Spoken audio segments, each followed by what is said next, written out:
Hello from Korea, everyone. My name's Kristina. I'm originally from Boston, Massachusetts, but I'm out here in Korea serving with the Army. I'm still working on my MPH just like you, but from 14 hours ahead.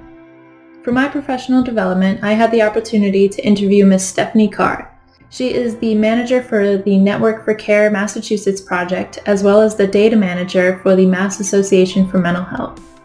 Ms. Carr got her Bachelor of Arts in Psychology from Barnard College, and then went on to get her MPH from Harvard with a focus in health policy.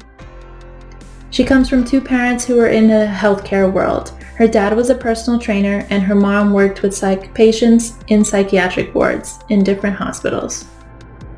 Ms. Carr's main focus was in the mental health realm of public health. She got this focus from her mom working in psych wards, as well as some of her own mental health struggles. She wanted the opportunity to create positive change and to defeat the stigma that surrounds mental health. Ms. Carr and I also talked about some of the challenges she's faced working for Network for Care, as well as Mass Association for Mental Health. She says that the biggest challenges are working with communities that are disadvantaged and some of the minority communities. They simply do not have the resources or the funding to promote programs and to promote community health. Her first project after college was the Network for Care project in Massachusetts. It launched right in March after she got her MPH with a focus in health policy from Harvard. Network for Care Massachusetts is a project, or more so, a database for resources. So people from different communities, whether disadvantaged, minority, or the like, can go onto this website and find resources within their community for mental health, social health, physical health, housing, and everything in between. Stephanie continues to work with Network for Care Massachusetts, but has also taken a position as the data manager for the Mass Association for Mental Health. MAMH really focuses on policy advocacy, knowledge dissemination, and network care. MAMH also focuses on knowledge dissemination and education.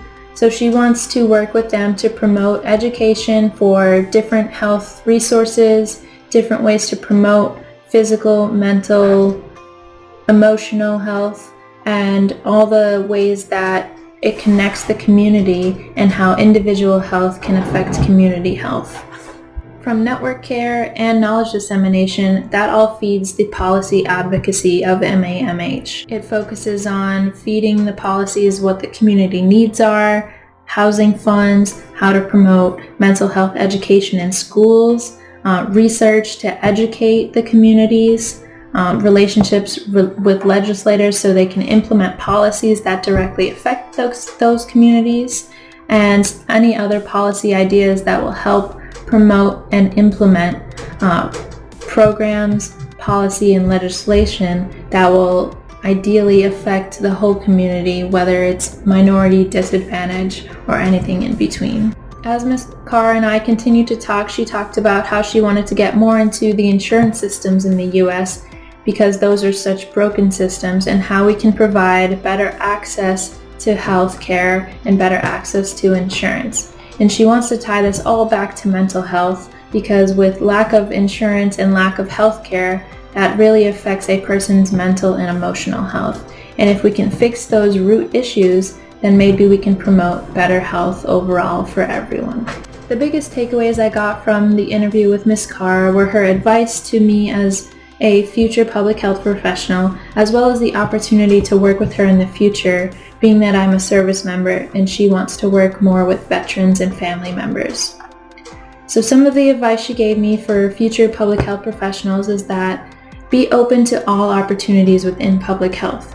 It's such a broad range and a broad topic that there are so many different things and so many interconnected pieces that you can work on different things at one time, see how they all unfold and connect, and then hopefully provide a better public health outcome for all. Having the opportunity to work with Ms. Carr in the future would be great for my professional development, as well as for my fellow service members.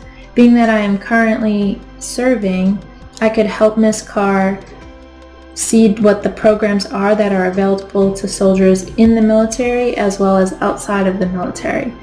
But with future collaboration, I think Ms. Carr and I could really develop and possibly implement some ideas that help promote mental health and emotional health in service members, veterans, and their family members. Overall, this informational interview was a great experience for me. I was able to reach out to a person who's currently working in the public health realm and see what her experiences were. That way I can gauge maybe what my interests might be in the public health realm and see how I can affect my community just in the military, when I get out of the military, and when I go back home to Massachusetts. Thank you to everyone for listening to my presentation. I hope I was able to provide you with some useful information for the future, and I can't wait to hear all of your presentations.